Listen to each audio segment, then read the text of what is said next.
welcome back ulit sa inyo lahat. Muli, pag-aaralan natin isang kanta ni Fred Aguilar, Minamahal Kita. Magandang kanta to guys. Kung gusto niyo matutunan yung mga sound ni Fred Aguilar, tignan niyo na lang sa aking playlist. Punta kayo sa aking channel, may makikita kayo dyang home, video, short.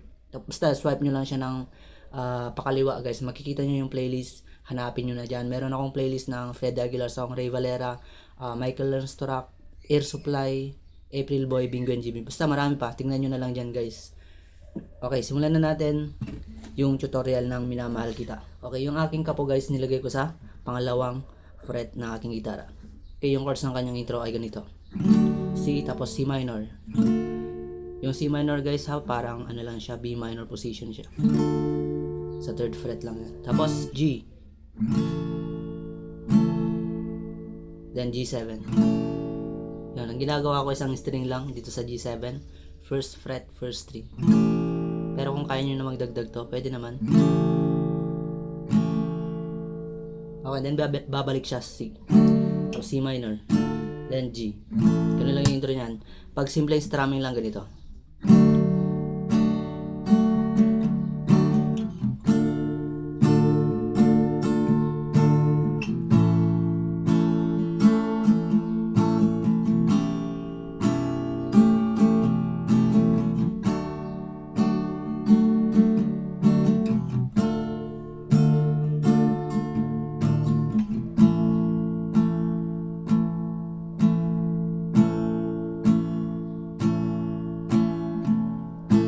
Ganun lang guys.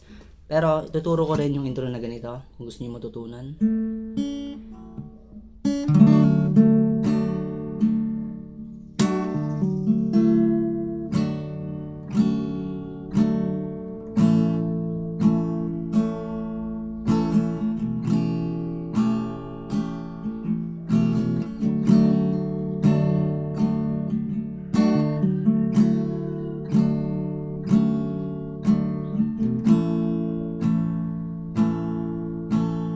Dinagdagan ko lang siya ng konting plucking guys.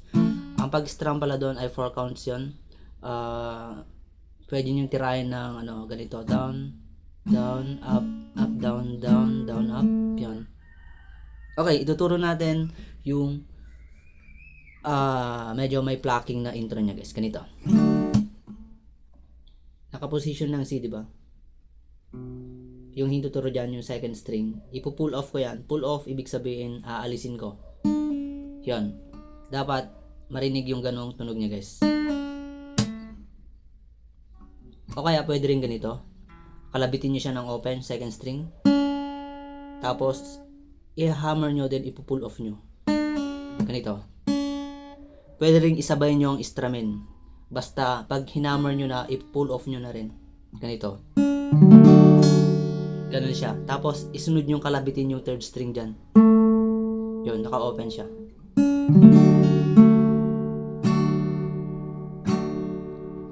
Okay, ulitin natin.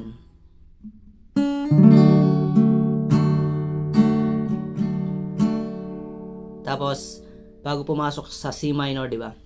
Naka-C position pa rin yan. Idadagdag lang natin itong hililit. Yan, second string pa rin sa third fret. 5, 4, 3. Yan, tapos ipipindot na natin yung second string, third fret, yung hililit. Yan, then aalisin ulit natin. Yan, then open yung second string, alisin yung hintuturo. Tapos ibabalik. Then G. Down. Tapos G7. Tapos ulitin nyo ulit yan.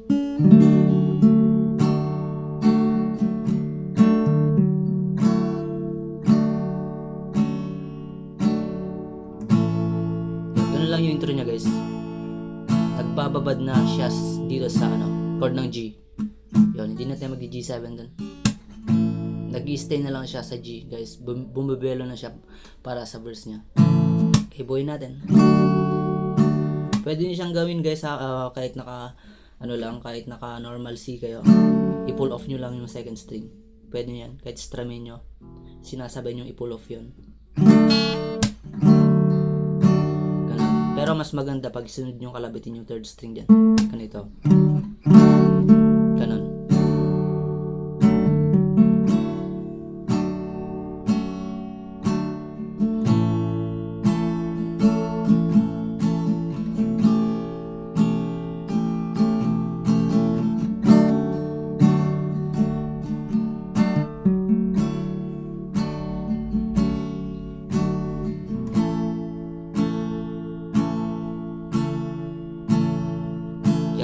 puro down na dito sa G, di ba? Okay, ganito yung verse niya, guys. Ang chords sa kanyang verse ay tig 2 counts yung strum niya lahat. Bale yung ano lang pala dyan, guys, yung 4 counts yung D. Ang pag-strum natin dito sa verse, guys, ay di ba yung 2 counts pwede nyong gawin yung dalawang down. Pero mas maganda pag ganito yung strumming, yung down, down, tapos down up, ganun siya. Yun yung recommend ko na strumming ng 2 counts dito. Pero kung nahirapan kayo doon, pwedeng dalawang down na lang muna. Okay, kantayin natin yung verse 1, meron diyang lyrics. Di ko malimutan ang iyong mga larap, ang iyong mga pangapakula. So 4 counts dito sa D. Kahit nasaan ka man, malayo o malapit man, ang pag-ibig ko'y lamang. Ganun lang yung verse 1 niya, guys. Tapos yung verse 2 niya, pareho pa rin ng pagtugtog. Tugtugin na lang natin siya. Yan, naandyan naman yung lyrics. Ika'y pangarap ko sa tuwina, lagi kang laman ng isip, tawang siyang tibok, yaring dibdib.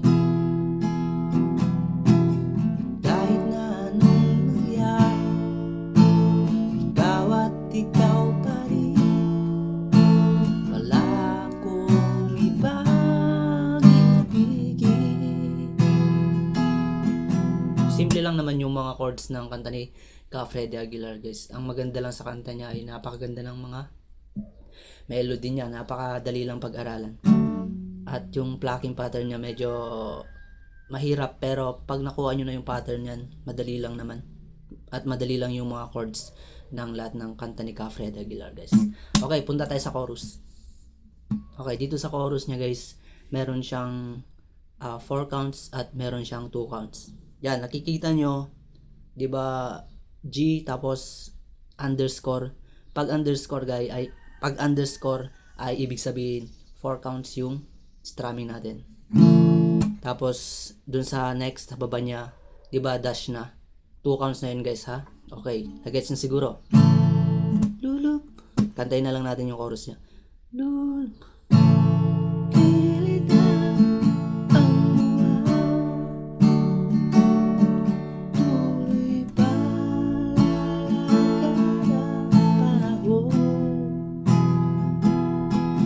Dito na 2 counts na dito. Ay magmamahal sa'yo, dito ibig ko'y ayaw sa'yo, minamahal. Kaya 4 counts na naman. Minamahal.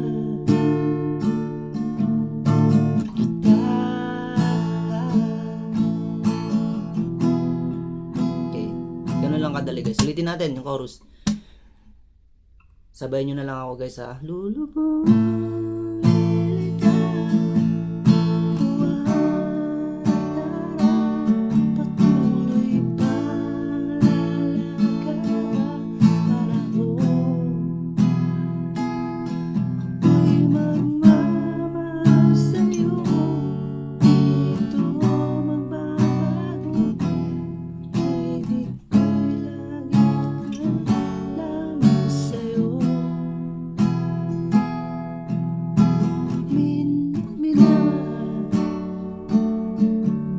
C minor.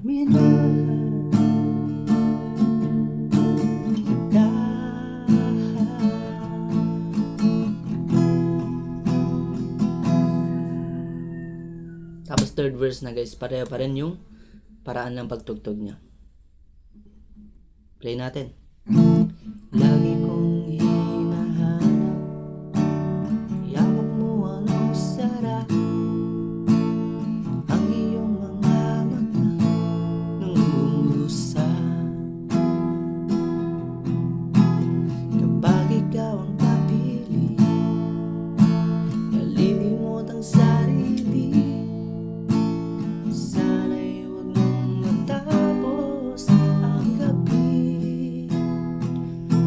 ulitin nyo yung chorus niya guys. Paulit-ulit na yung chorus dito. Uulitin nyo ata ng twice yun.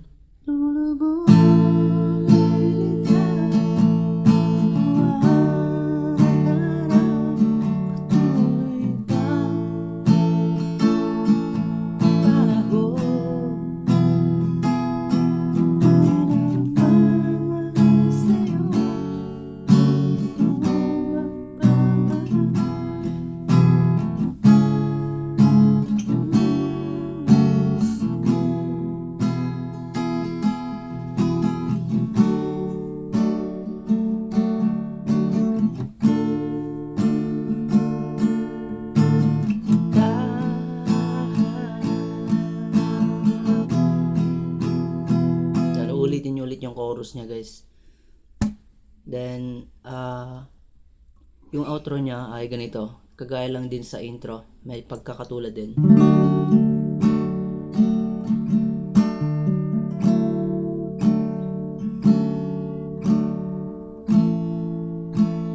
Bumagsak lang siya sa G. Bali yung outro niya C minor at G lang. Ganun lang kadali guys, yung minamahal kita. Sana panoorin nyo yung playlist ng Fred Aguilar guys, kasi napakaganda ng mga song niya. Okay, yun lamang po. Maraming salamat. Bye-bye.